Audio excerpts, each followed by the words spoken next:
Okay. Ang ulam namin ngayon, fish fillet. Ito na yung isda.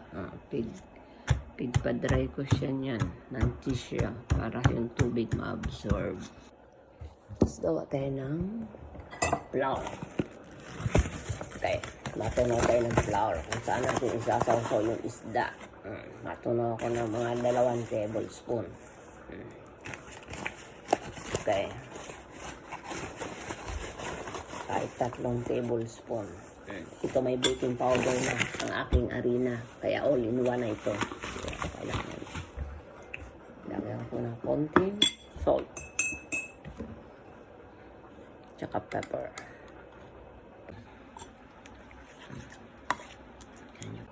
Okay. Lagyan natin ng pepper.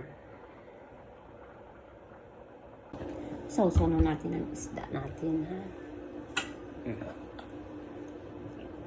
Ganon.